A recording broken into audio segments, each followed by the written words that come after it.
नमस्कार दोस्तों, आपके अपने YouTube चैनल साहित्य मंथन के मंच से मैं डॉक्टर सुमन श्री आप सभी का हार्दिक स्वागत करती हूँ।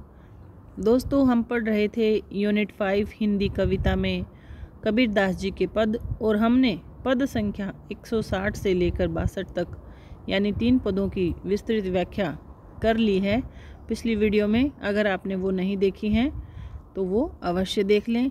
और इसके अलावा मैं आपको बता दूं कि इस चैनल का एक ही उद्देश्य है, मैं बार बार आपको बता रही हूँ कि इस चैनल का केवल एकमात्र उद्देश्य है कि आपको यूनिट 1 से लेकर यूनिट 10 तक संपूर्ण सामग्री उपलब्ध कराना, जिससे आपकी तैयारी अच्छे से हो सके। ठीक है, चलिए तो इसी क्रम में आज हम शुरू करते हैं कबीरदास जी के पद संख्या 163 से।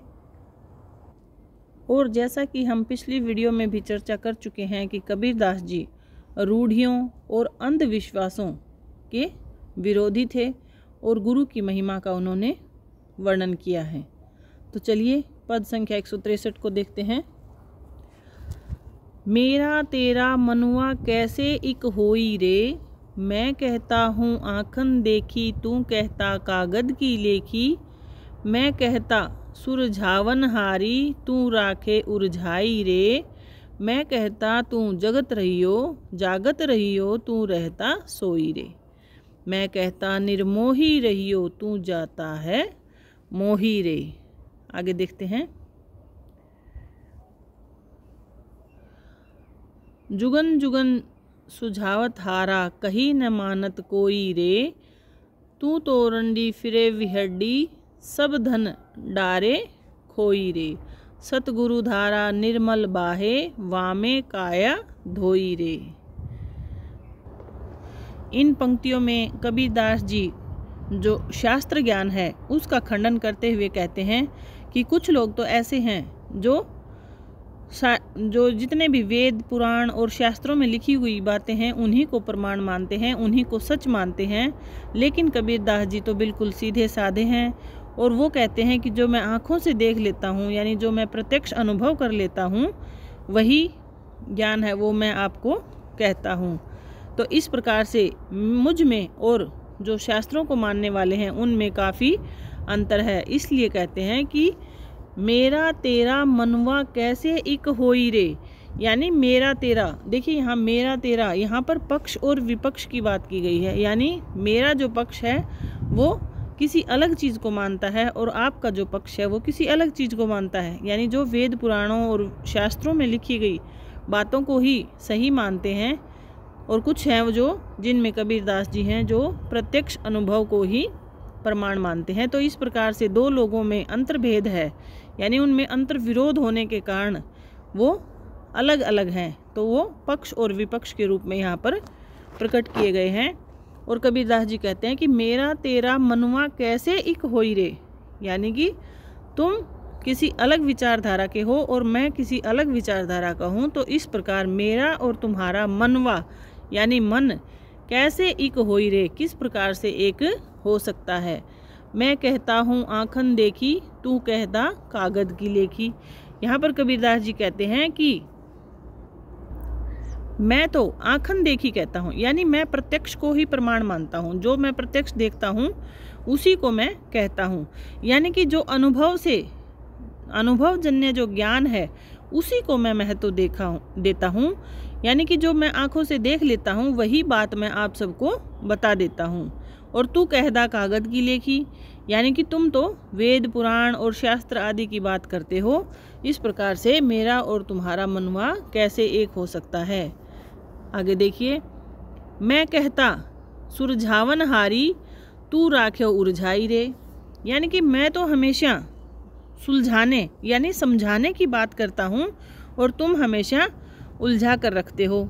ठीक है, यानी कि मैं कहता हूँ तू जागत रहियो और तू रहता है सोई रे, यानी मैं तो कहता हूँ कि तुम जागते रहियो, यानी कि जो प्रत्यक्ष जन्य जो ज्ञान है उसको मानते हैं कबीरदास जी। लेकिन तुम है जो प्रत्यक्ष जन्य ज्ञान को न मानकर वेद पुराणों के चक्कर में और शास्त्रों के चक्कर में पड़े हुए हो और तुम इस कारण से मैं तो जगाने का प्रयत्न कर रहा हूँ और तुम फिर भी सोए रहते हो। मैं कहता निर्मोही रहिए तू जाता है मोही रे।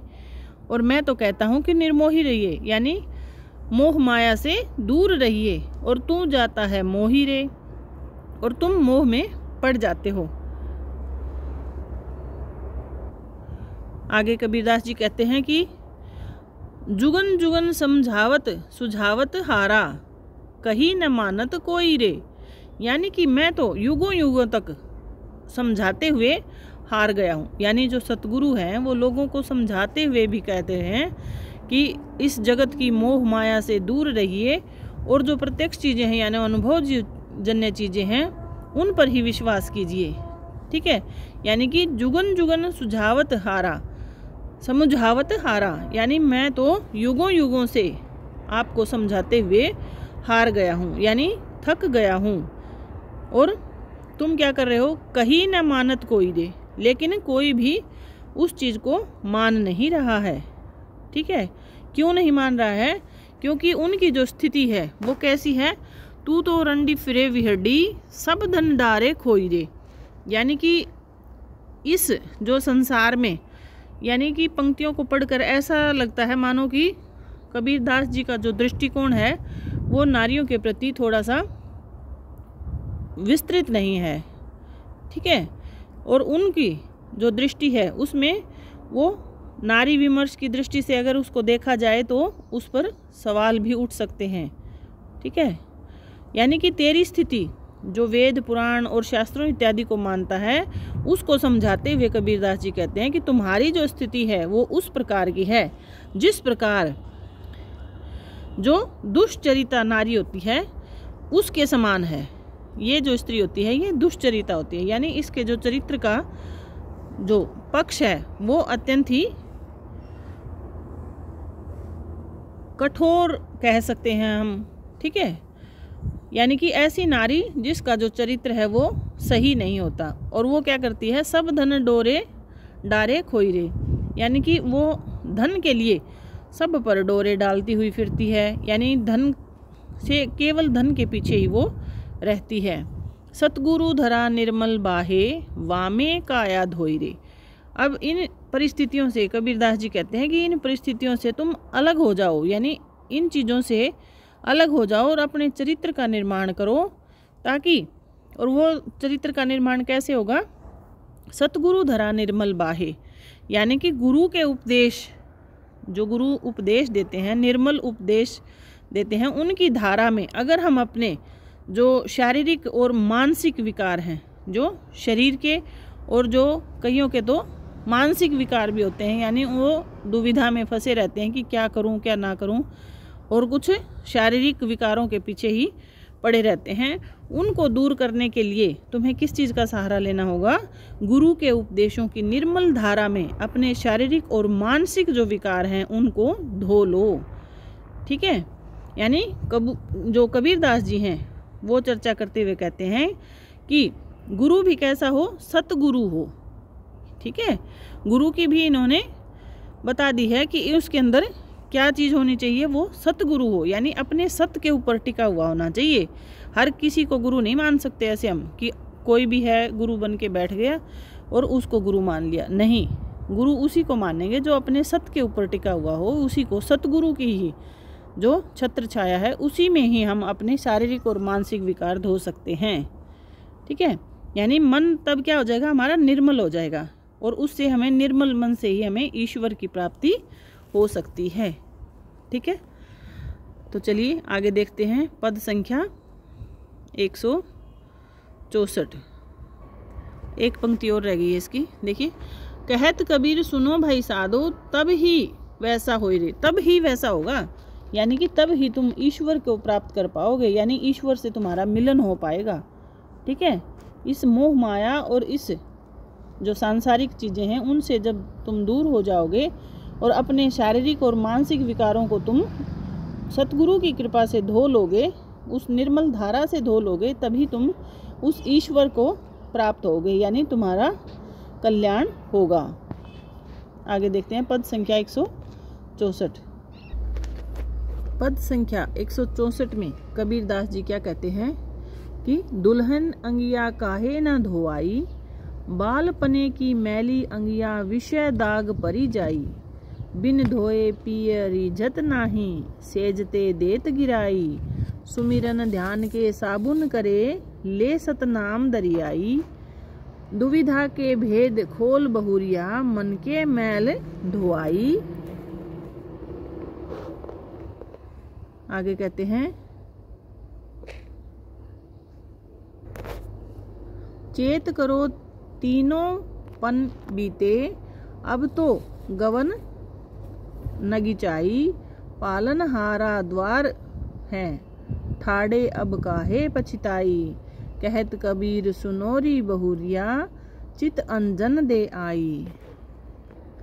इस पद में जो आप पहली पंक्ति देख रहे हो, दुल्हनिया अंगिया काहे न धोआई, ये पंक्ति अत्यंत ही इम्पोर्टेंट है क्योंकि ये कई बार पेपर में पूछ ली जाती है। ठीक है, तो इसको भी ध्यान रखेंगे। दुल्हन अंगिया काहे न धोआई, यानी कि यहाँ पर कवि है जो हमारे कबीरदास जी हैं, वो क्या कहते हैं कि जो आत्मा और परमात्मा, यहाँ पर आत्मा और परमात्मा को प्रतीक रूप में वर्णित किया इन्होंने। ठीक है, और जो जीव आत्मा है उसको दुल्हन के रूप में प्रस्तुत किया है, यानी कि वो एक वधू के रूप में है। कौन? जीव आत्मा, यानी जो प्राणी है वो एक दुल्हन की भांति माने हैं कबीरदास जी ने। और क्या कहते हैं कि जिस प्रकार से जो अंगिया है, अंगिया क्या होता है कि शरीर का एक वस्त्र, यानी कि चोली। ठीक है, यहाँ पर दुल्हनिया है वो जो जीव आत्मा का प्रतीक है, और शरीर अंगिया है वो शरीर का प्रतीक है। ठीक है, यानी जीवात्मा है ये तो, और ये अंगिया है ये शरीर है। तो कहते हैं कि दुल्हनिया की हे जीवात्मा, अंगिया काहे न धोआई, यानी कि तुमने अपनी जो अंगिया है यानी जो वस्त्र है वो क्यों नहीं धुलवाया, यानी कि हे जीवात्मा रूपी दुल्हनिया, तुमने अपने अंगिया रूपी जो शरीर है इसको धोकर निर्मल क्यों नहीं किया, यानी इनको, इस जो शरीर को विकारों से मुक्त क्यों नहीं किया, यानी शरीर में कितने विकार हैं। ठीक है, तो इनसे आपने उसको मुक्त क्यों नहीं किया। बालपने की मैली अंगिया विषय दाग परी जाई, यानी कि ये जो शरीर रूपी जो आपकी जो आत्मा है वो कैसे है, बालपने की मैली अंगिया, यानी अंगिया रूपी जो शरीर है वो बालपने से मैली है, यानी बचपन से ही, बालपने से लेकर अब तक इसमें कितने विकार आए हैं उनको तुमने विषय दाग परी जाई, जिस प्रकार से एक कपड़े पर दाग पड़ जाते हैं उसी प्रकार से तुम्हारे इस शरीर रूपी जो अंगिया या वस्त्र है इसके ऊपर विषयों के दाग पड़े हुए हैं, यानी विषय विकारों से ये भरा हुआ है, इसलिए तुमने अपनी अंगिया को क्यों नहीं धुलवाया। और वो धुलवाने का क्या अर्थ है यहाँ पर कि जिस प्रकार से एक दुल्हनिया अपने अच्छे धुले हुए कपड़ों के साथ ही प्रियतम को अच्छी लगती है, उसी प्रकार से जो ये हमारी जीवात्मा है उसका जो शरीर रूपी जो वस्त्र है, अगर वो शरीर में विकार नहीं होंगे तभी परमात्मा रूपी जो प्रियतम है उनको अच्छी लगेगी। बिन धोए पिए रिझत नाही, यानी कि जिस प्रकार मैले कपड़ों में, मैले वस्त्रों में प्रियतम नहीं रिझते हैं, उसी प्रकार से इस शरीर रूपी जो अंगिया है तुमने इसको साफ नहीं किया तो प्रियतम, यहाँ पर प्रियतम कौन है, परमात्मा रूपी, परमात्मा को यहाँ पर प्रियतम माना है, तो वो इससे रीझेंगे नहीं, यानी प्रसन्न नहीं होंगे, खुश नहीं होंगे, और क्या करेंगे, सेज से देत गिराई रे, और तुम्हें सेज से गिरा देंगे। ठीक है, सुमिरन ध्यान के साबुन करी ले, यानी सुमिरन और ध्यान, यानी सुमिरन करना और ध्यान लगाना, इनको तुम क्या बना लो, साबुन लगा लो, बना लो। यानी जिस प्रकार वस्त्र को धोने के लिए साबुन की आवश्यकता होती है, तो इस जो जीवात्मा का जो शरीर है इस पर विषय रूपी जो दाग पड़े हुए हैं, इनको हटाने के लिए तुम क्या करो, सुमिरन और ध्यान रूपी साबुन को ले लो। किसको, यानी तुम सुमिरन करो गुरु का और ध्यान करो, और वो क्या बन जाएगा, साबुन के रूप में बन जाएगा। और आपके जिस प्रकार से साबुन से कपड़े के दाग धुल जाते हैं, उसी प्रकार से इस जो शरीर के जो विकार हैं वो गुरु का ध्यान और सुमिरन करने से ही समाप्त हो जाएंगे, वो जो विकार हैं वो। ठीक है। ले सतनाम दरियाई रे, और सतनाम यानी जो सतगुरु का जो नाम है वो क्या बन जाएगा, दरिया बन जाएगा। यानी कि जिस प्रकार से साबुन लगाकर कपड़े को दरिया में धुलते हैं और उसका साबुन निकल जाता है और वो साफ और स्वच्छ निर्मल हो जाता है, उसी प्रकार से तुम भी सतनाम के सहारे उस दरिया को तुम पार कर लोगी। दुविधा के भेद खोल बहुरिया, मन के मैल धुआई रे।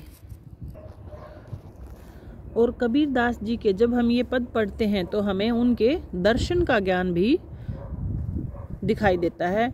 यानी कि हम केवल उनकी ऊपरी व्याख्या समझने की बजाय उनका जो गहरा अर्थ है, यानी जो गहन अर्थ है, उसको समझना होगा। आगे कबीरदास जी कहते हैं कि दुविधा के भेद खोल बहुरिया, मन के मैल धुआई। यानी दुविधा के भेद खोलो, यानी कि हे बहुरिया, तुम्हारी यानी जीवात्मा, तुम्हारी क्या दुविधा है, यानी क्या परेशानी है, उसको यानी उस दुविधा को खोल बहुरिया, यानी अपने गुरु के सामने खोल दो। और वो जो सतगुरु हैं वो तुम्हारे मन का मैल धोआए, यानी मन का मैल है वो धुल देंगे उसको, यानी मन के जो विकार हैं, शारीरिक जो विकार हैं, उनको दूर कर देंगे। चेत करो तीन पन बीते, अब तो गवन नागी चाइरे। यानी कि कबीरदास जी जीवात्मा को सचेत करते हुए कहते हैं कि चेत करो, यानी कि तुम अब सचेत हो जाओ। तीनों पन बीते, तीनों पन बीते का अर्थ होता है कि तीनों पन, यानी बचपन, युवावस्था और प्रौढ़ावस्था जो थी वो तीनों ही बीत चुकी हैं। अब तो गवन नचिगाई रे, यानी कि अब तो तुम्हारी जो वृद्धावस्था है वो आ गया है। और पालनहार द्वार हैं ठाढ़े अब काहे पछताई, यानी कि पालनहार हैं जो तुम्हारे द्वार पर खड़े हैं, यानी कि तुम्हारा अब तो समय निकट है और अब पछताने से क्या फायदा। यानी कि बार बार कबीरदास जी जीवात्मा को सचेत करते हैं कि समय रहते ही जागरूक हो जाओ और अपने गुरु के सामने, अपने सतगुरु के सामने जो भी मन के जो विकार हैं उनको वो गुरुजी तभी दूर करेंगे जब तुम अपनी दुविधा को अपने सतगुरु के सामने खोल दोगी, यानी उन पर विश्वास करोगी। यानी कि हम अपनी दुविधा किसके सामने बोलते हैं, जब हमें उनके ऊपर पूरा विश्वास होता है। तो तुम जब अपने गुरु पर विश्वास करके उनके सामने अपना पूरी जितनी भी दुविधाएं हैं उनको खोल दोगी तो वे तुम्हारे मन का मैल है वो धो देंगे। और अब तो तुम्हारे तीनों पन भी बीत चुके हैं, अब तो तुम्हारी वृद्धावस्था आ गई है और पालनहार द्वार पर खड़े हैं। देखिए समय कैसे बीत चुका है। अगर अब भी आप सचेत नहीं हुए तो आपका उद्धार कैसे होगा। यानी पालनहार हैं वो आपके द्वार पर खड़े हैं, यानी कि अब तो समय बिल्कुल ही निकट आ गया है। अब काहे पछताए, और जब समय निकट आ जाएगा तो पछताने से कोई फायदा नहीं होगा। इसलिए समय रहते जाग जाओ। इसी बात को कबीरदास जी बार बार सचेत करते हुए जीवात्मा को कहते हैं। कहत कबीर सुनो री बहुरिया, चित अंजन दे आई। यानी कि कबीरदास जी कहते हैं कि सुनो री बहुरिया, यानी कि हे जीवात्मा सुनो, तुम चित अंजन दे आई। जिस प्रकार आंखों में अंजन यानी काजल लगा लेने से साफ साफ दिखाई देता है, उसी प्रकार तुम अपने मन में भी जो शुद्ध विचार हैं उनको, यानी ज्ञान रूपी जो शुद्ध विचार हैं उनको ले आओ, जिससे तुम्हारा जो दृष्टिकोण है वो साफ हो जाएगा। यानी इस संसार को देखने का जो नजरिया है वो तुम्हारा बिल्कुल साफ सुथरा हो जाएगा और तुम इस संसार रूपी जो मोह माया है उसमें नहीं पड़ोगे। ठीक है।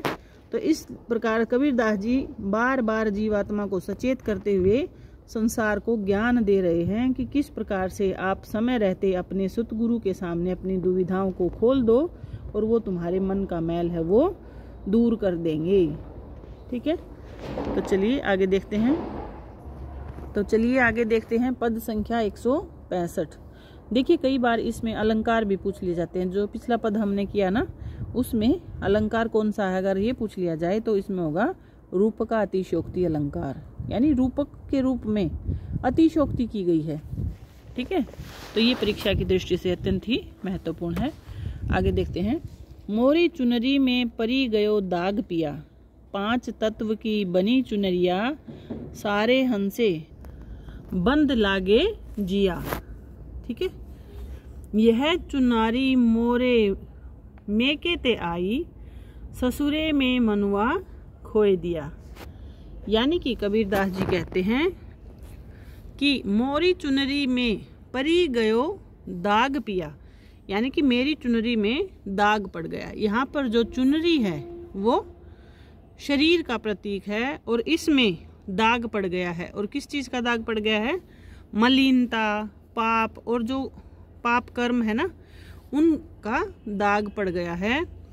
5 तत्व की बनी चुनरिया, सारे हंसे बंद लागी जिया।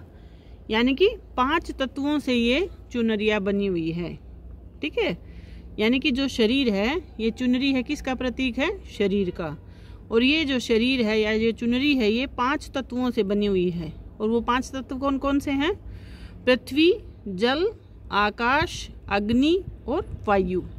ठीक है, इन 5 तत्वों से इस शरीर का निर्माण हुआ है। यानी ये चुनरिया है, ये शरीर का प्रतीक है और इसमें दाग पड़ गए हैं, यानी कि इसमें मलिनता आ गई है। यानी पाप कर्म जो करते हैं ना लोग, उनकी दाग रूपी मलिनता इसमें आ गई है।